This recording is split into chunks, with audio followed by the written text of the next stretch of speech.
Istorio hau Afrikako sabanan gertatu zen. Untxi jauna, goizero bezala, bere etxetik atera zen, pasiatzera. Bere etxea lurrazpian zeukan. Untzi jauna, goizero ateratzen zen, eguzkia zerura igo aurretik, freskotasuna aprobetxatzeko. Eta zijoan bera pozpozik,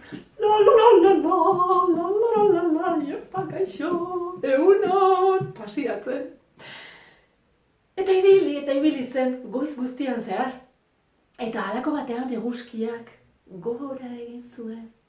Geroz eta gorago, eta zeru erdian goian kokatu zen. Eta hori baitzan, beroa egiten zuen sabanan. Ezin zan egon, izardi patxetan zegoen, untxi jauna. Eta pentsatu zuen, keizpe bat topatu beharko dut. Horrela ezin naiz egon. Eta momentu hartan bertantxe konturatu zen, bere aurrean, zuhaitz bat zegoela. Baobab zuhaitza. Baobabaren gana gerturatu zen, eta horrela galdetu zutzen. Baobab, eserra naiteke zurazpian zure kerizpe goxoaz goxatzeko? Baobab zuhaitzak. Horrela begiratu zion eta... Baietz esan zion, bai, etorri untxia. Eta etzan zaitez lasain nire kerizpean. Etzan zen untxian, gustora. Eta zegoela, Baobabari begiratu zion horrela gorantz eta galdetu zion, Baobab, zure ostotxo horiek beraien artean ukitzerakoan egiten duten soinu hori. Seguruenik soinu satarra izango dela. Baobabak hori entzun zuenean, baina zu izaki txiki hori nola usartzen zara esaten, nire ostoen hotxa zatarra dela. Ikusiko zu orain. Eta Baobab hasi zen bere ostotxoak mugitzen. Bata bestearen kontra eta mugitzen zirenean. Ateratzen zuten soinua ederra zen poli-polita.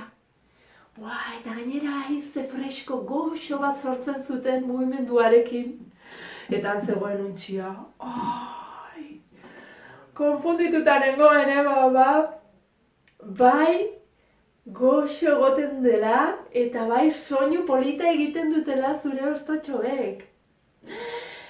Baina, Baobab, jarraitu zuen untxiak esaten.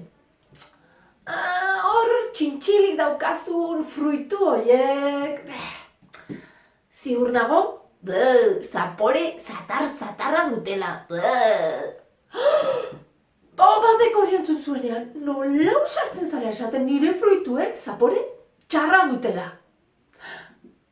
Orain ikusiko duzu. Baobab, bere fruitua, askatu eta lurrera erori zen. Orduan untxiak hartu zuen fruitua, satitu zuen.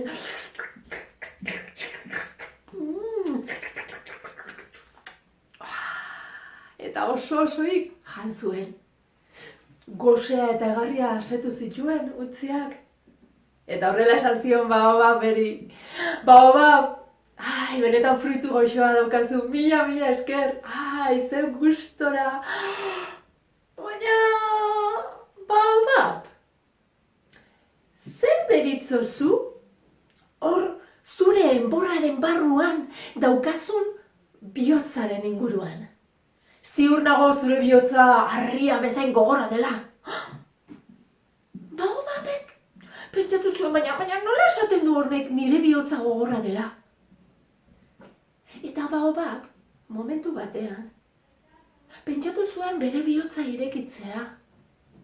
Untxiak ikus zezan, baina pixka beldurra ere sentitu zuen, zeren ez zuen untxia asko ezagutzen eta...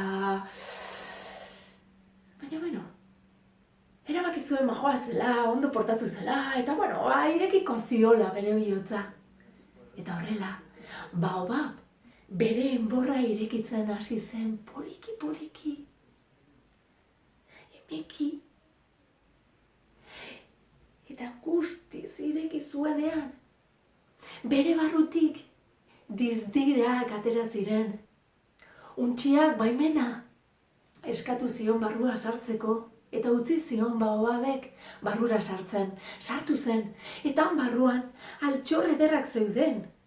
Belarritakoak, lepokoak, oial finak, inoiz ez ikusitako gauza polit pila zeudenan. Baimena eskatu zion batzuk hartzeko, eta baietz esan zion baobab, hartu nahi dezuna untxia lasai. Eta oial baten barruan altxor batzuk hartu, eta eskerrak emanez, bere etxera abiatu zen berriz ere. Etxera joan, eta guztiak mahai gainean jarri zituen. Untxi Anderea antzegoen.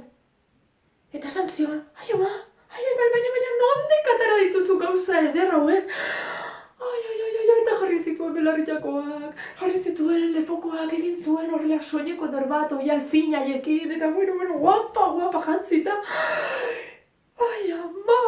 Bere lagune erakustera joan zen, posik.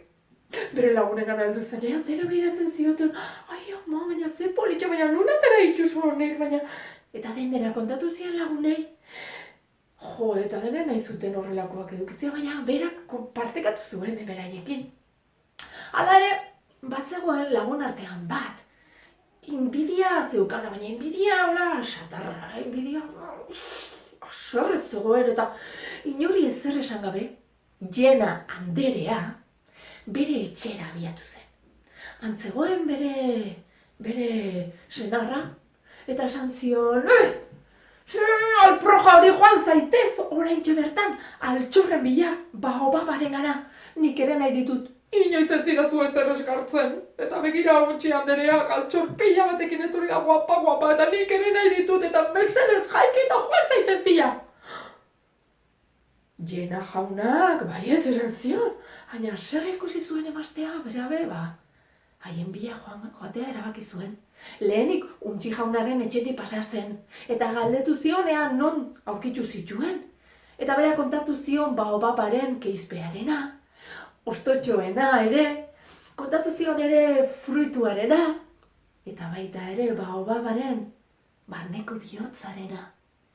Eta joan zen, Jena jauna, baobaba zegoen lekurantz.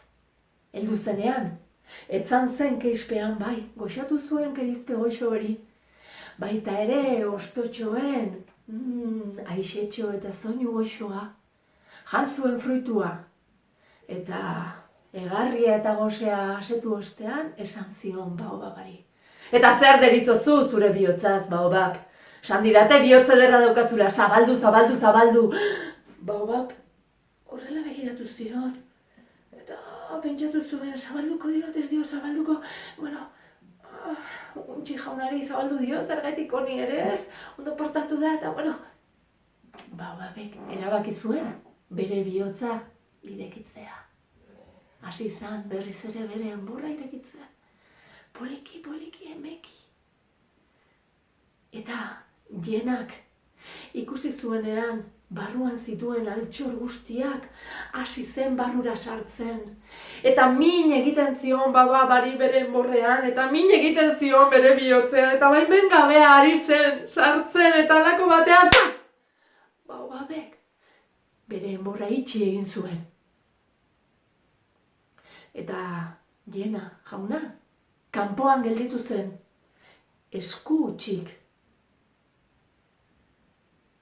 Afrikan esaten dute, Jenek egun horretatik aurrera, hildako animalien barruan bilatzen dutela, baobabaren barruan lortu ahal izan ez zutena.